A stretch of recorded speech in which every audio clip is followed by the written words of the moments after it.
politik uang ini bisa kita minimalisir. Iya. Kalau kita habiskan kayaknya susah, ya seperti disampaikan tadi.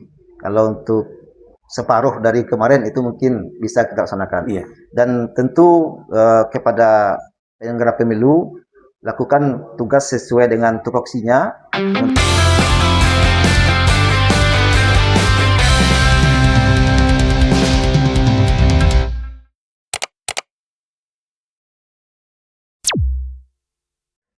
Assalamualaikum warahmatullahi wabarakatuh, sahabat Bawaslu dimanapun berada. Saya doakan semoga selalu diberkahi oleh Allah Subhanahu Wa Taala. Hari ini kembali lagi bersama kita di Bacarito Pengawasan Bawaslu Padang Pariaman. Di pertengahan Ramadan ini, di hari ke-20 ini Bang, Ya. 20 Ramadan 1447 Hijriah ini, kita hadirkan seorang tokoh serta ulama kita di Padang Pariaman, Ketua Muhammadiyah Kabupaten Padang Pariaman. Selamat datang Bang Dasril. Ya. Ini panggilnya apa ini Bang? Abang Bang aja. Da atau Abang aja. Baik Bang Dasril, terima kasih atas waktu dan kesempatannya Bang.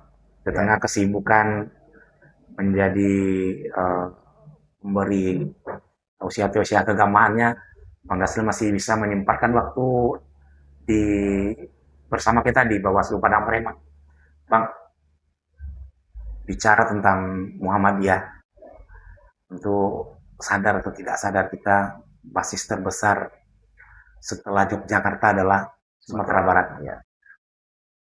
Jika kita ingin mendengar ini, bagaimana sejarah Muhammadiyah ini di Sumatera Barat, terkhususnya di Padang Pariaman ini. Bismillahirrahmanirrahim. Assalamualaikum warahmatullahi wabarakatuh. Waalaikumsalam warahmatullahi wabarakatuh. Terima kasih Ari telah diundang ke podcast ini. Jadi untuk Muhammadiyah kan kita tahu bahwasanya Muhammadiyah lahir di Jogja 1912 ya. Kemudian ke Sumatera Baratnya itu sekitar 3 tahun setelah itu, dan di Padang Pariaman itu tahun 1926 ya, yang dibawa oleh almarhum Buya Haji Udin, dan berkembang di 1929. 3 tahun setelah itu baru berkembang di Padang Pariaman. Jadi untuk Muhammadiyah Padang Pariaman sekarang itu kita sudah ada di seluruh daerah, artinya cuman yang baru pimpinan cabang Muhammadiyah di Padang Pariaman itu baru di 12 kecamatan. 12 kecamatan. Ya. Bang, kita melihat bagaimana Muhammadiyah hadir di tengah-tengah masyarakat dibuktikan dengan banyaknya sekolah Muhammadiyah, kemudian TK, hingga Sumatera Barat punya yang namanya Universitas Muhammadiyah Sumatera Barat. Kira-kira fondasi apa yang awal-awal dibangun oleh tokoh-tokoh ulama kita di Sumatera Barat ini? Ya, kalau fondasi awal itu kita melihat tentu Muhammadiyah kan bergerak dalam bidang pemurnian akidah. Ya, dulu dikenal dengan istilah TBC, Tayyul Bid'ah dan Khurafat.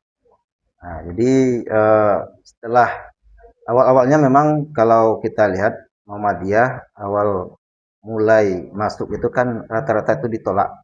Ya, banyak kan ditolak, dan setelah masyarakat paham dengan agama yang sebenarnya, ya artinya yang kalau Muhammadiyah mengistilahkan kembali kepada Al-Quran dan Sunnah.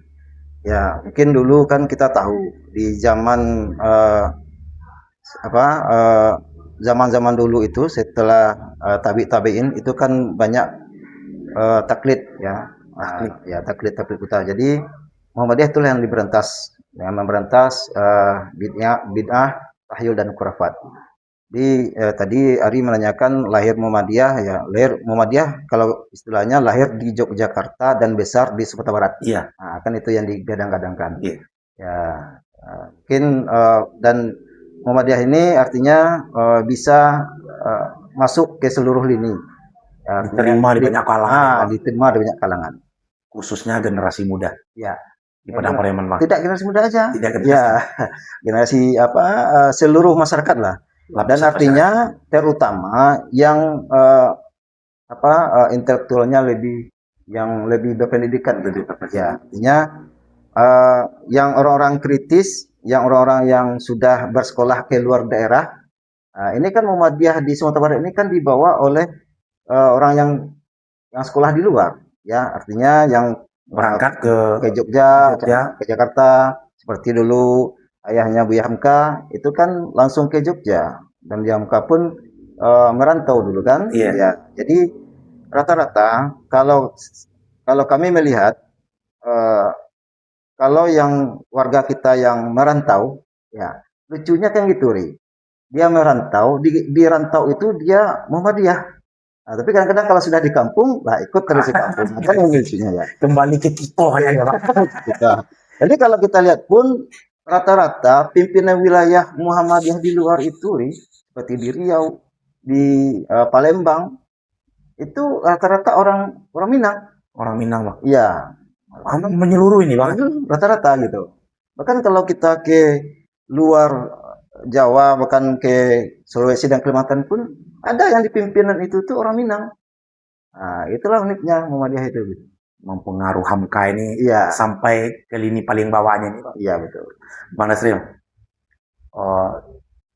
jika kita minta pandangan Abang melihat pemilu di 2024 ini, Bang, Ya. baik pemilu dan pilkada di Padang Pariaman terkhusus, apa yang Abang selaku Ketua Muhammadiyah melihat fenomena yang ada di pemilu ini, Bang? Apakah masih banyaknya kalangan anak-anak kita atau pemilih-pemilih kita yang masih berpedoman kepada money politik, kemudian terlibat hanya separuh-separuh, hingga yang hasil daripada itu tidak menyeluruh mendapat informasi secara baik ini tentang kepemiluan ini, Bang. Ya. Terima kasih, Ri. Jadi kalau kita melihat fenomena pemilu di 2024, ya, itu juga pilkada, ya khusus pemilu ada dulu ya. Ini memang pemilu tahun kemarin itu memang yang babak belur itu. Artinya, Apa itu? ya, artinya memang yang dilihat masyarakat itu bukan kualitas. Ini mohon maaf ya kepada kawan-kawan yang mungkin duduk hari ini, memang yang berkualitas, tapi mohon maaf ya. Tapi kalaupun berkualitas, isi tas tidak ada, itu kurang diacuhkan lah gitu. Fenomena itu, Bang. Fenomena itu sebenarnya. Kita melihat dan di masyarakat pun kalau bertanya itu siapa yang dipilih, Sianu ngasih berapa, Sianu ngasih berapa, siapa yang ngasih yang banyak, itu yang dipilih. Artinya yang beruang, yang punya peluang, akan gitu. Bang, Ya. berarti apa yang menjadi fenomena secara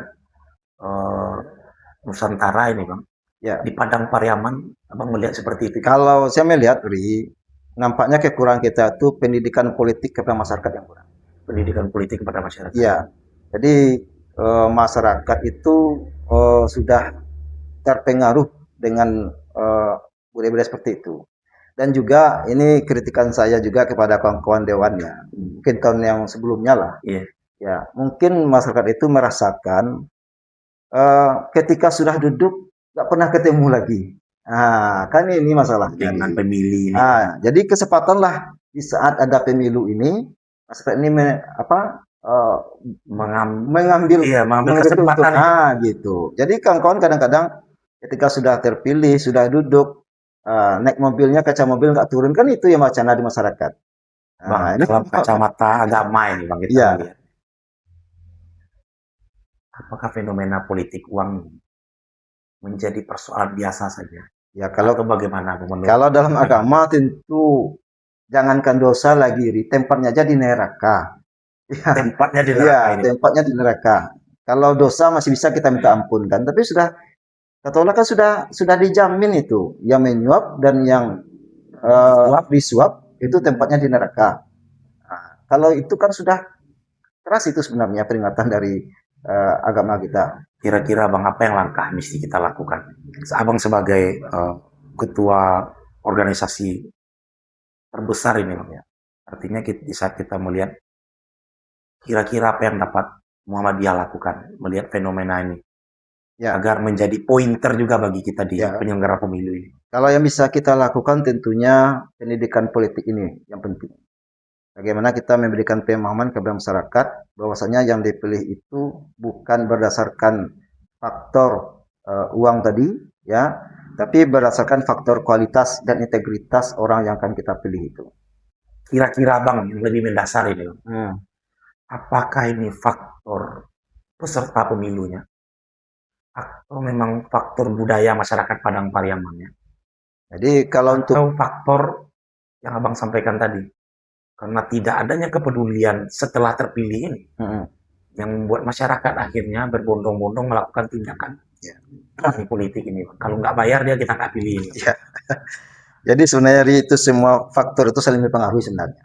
Ya, cuman yang mendasar itu ya mungkin faktornya karena tidak mau tahu setelah terpilih. Mungkin itu yang mungkin ya, ini menurut saya ya. Iya, Jadi eh, apa namanya? Jadi kesempatan masyarakat untuk mengambil keuntungan dalam apa ini dalam pemilu ini. Nah, ini istilahnya kan kalau di masyarakat kita pesta demokrasi, iya pesta demokrasi. baralik gadang sekali 5 tahun. Jadi kan ini momennya. Kalau kita berpesta tentu ada biayanya. Bang, seperti yang kita sadari, proses pemilu itu hanya awalnya saja ini. Hmm, Artinya, pengawasan ini tidak hanya bisa dilakukan dalam proses kepemiluan ini saja. Artinya ada pun gerakan masyarakat untuk dapat mengawasi agar cita-cita besar atau janji-janji politik yang disampaikan oleh peserta kemudian terpilih menjadi arah Padang Pariaman ini menjadi lebih baik. hmm, Kira-kira Bang, apa yang mesti dilakukan oleh masyarakat kita agar mendorong minimal mengurangi ini Bang. hmm. Jika kita hitung 1 sampai 100 ini Bang, atau 1 sampai 10 ini, jika pemilu 2024 ini kita masih di kisaran 70 sampai 80% yang orang memilih faktor money politik, kira-kira ini mendorong ini semakin ke bawah. Jika kita tidak mampu menjadikannya 10% Bang, minimal menjadi 50% ini. Hmm. Apa langkah yang mesti kita lakukan? Dan apa yang mesti masyarakat Padang Pariaman melakukan itu? Ya, kalau langkah yang kita lakukan tadi kan sudah sampaikan, ya memang harus ada pendidikan politik untuk masyarakat. Kemudian masyarakat itu secara keseluruhan memang seharusnya memang mempelajari dulu siapa ini calon yang dipilih ini. Bukan hanya karena kedekatan atau karena diberi sesuatu tadi, tapi memang tahu dia bagaimana latar belakang, bagaimana integritasnya, bagaimana kepedulian dengan masyarakat, dan tentu satu lagi yang penting kalau harus ada pengkaderan di partai politik. Ini kan kebanyakan ya kita lihat karena ada uang masuk partai politik lalu menang tanpa Proses proses di kaderisasinya. kaderisasi di partai politik. Ini penguatan kaderisasi di partai politik ini sangat penting.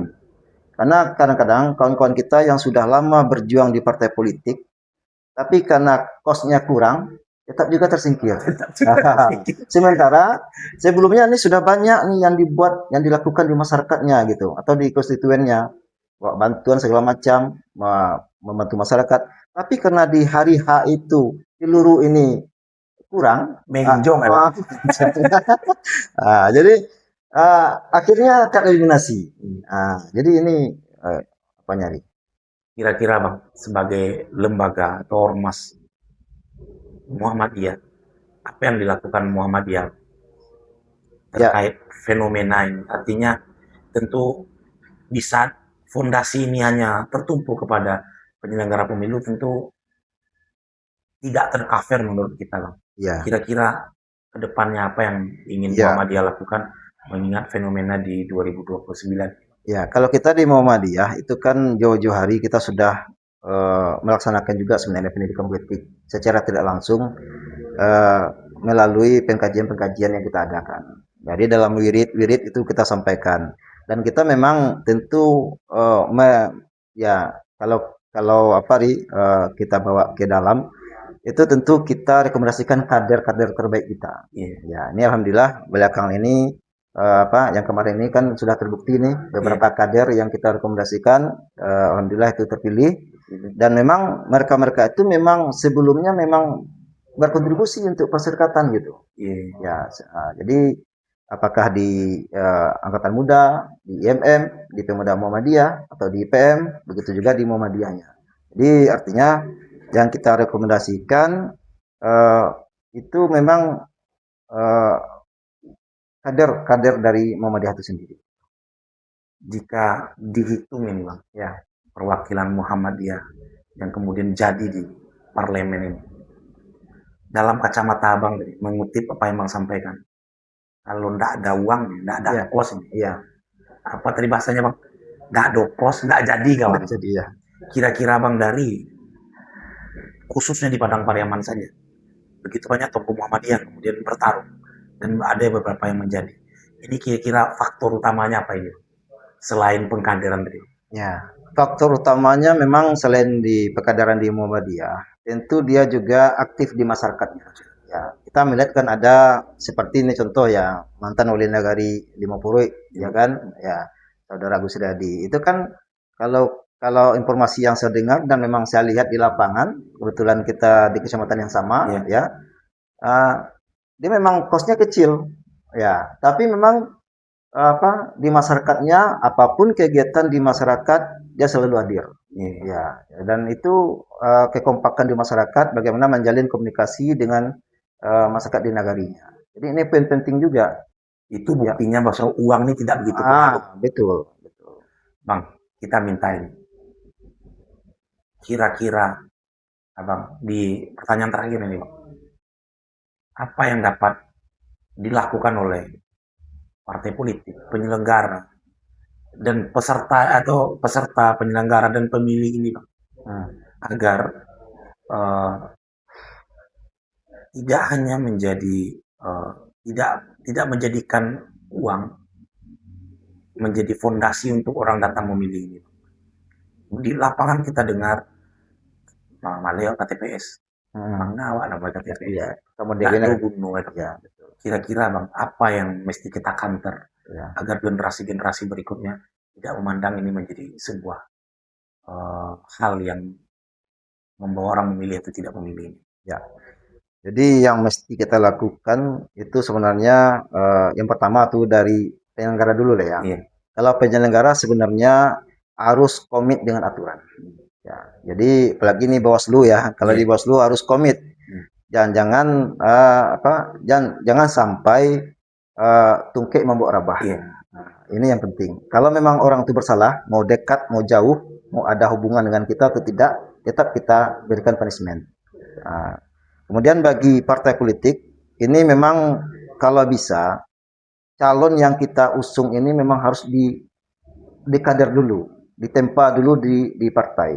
Nah, jadi harus ada regenerasinya siapa antrian ini. Antrian. Jadi jangan sampai yang punya uang saja yang diberi kesempatan untuk mendapat nomor urut utama. Jadi itu. Kemudian bagi masyarakat ini memang masyarakat harus melihat latar belakang orang ini, melihat lacik tangan lah kalau di preman kan, lacik tangannya salah mungku Nah, ini kadang-kadang kan tidak, baru tamat kuliah karena ayahnya berduit, langsung dibiayai di modal. Sementara kemampuannya untuk menyampaikan aspirasi masyarakat yang diwakili itu minim gitu kan. Jadi ini sebenarnya harus kita lihat dari segala sisi gitu. Dari segala sisi. Ya. Bang, terakhir ini Bang, kita minta closing statement Abang. Ya. Pada penonton kita di podcast Bawaslu Padang Pariaman ini Bang. Silakan Bang. Ya. Kalau harapan kita untuk pemilu ke depan supaya politik uang ini bisa kita minimalisir. Kalau kita habiskan kayaknya susah. Ya, seperti disampaikan tadi. Kalau untuk separuh dari kemarin itu mungkin bisa kita laksanakan. Dan tentu kepada penyelenggara pemilu lakukan tugas sesuai dengan tupoksinya. Kemudian kepada peserta pemilu berikan pendidikan politik kepada masyarakat. Dan masyarakat, mari kita cerdas dalam memilih untuk memilih keterwakilan untuk menyampaikan aspirasi kita dalam kesejahteraan masyarakat di daerah kita. Baik, terima kasih Bang Dasril. Sahabat Bawaslu, begitu banyak poin yang dapat kita tangkap dari pembicaraan hari ini. Apa yang disampaikan oleh Ketua Muhammadiyah tadi menyatakan ini tidak hanya menjadi persoalan peserta saja. Kemudian bagaimana kita juga mampu mendorong pemilih untuk dapat meminimalisir politik uang ini, Bang. Artinya peran utama tetap berada kepada kedaulatan masyarakat di Padang Pariaman. Artinya satu suara menentukan bagaimana nasib bangsa ini ke depannya. Akhir kata dari saya sebagai pembawa acara, terima kasih Bang Terima kasih, atas Eri. kesempatannya Bang. Akhir kata saya tutup. Assalamualaikum warahmatullahi wabarakatuh.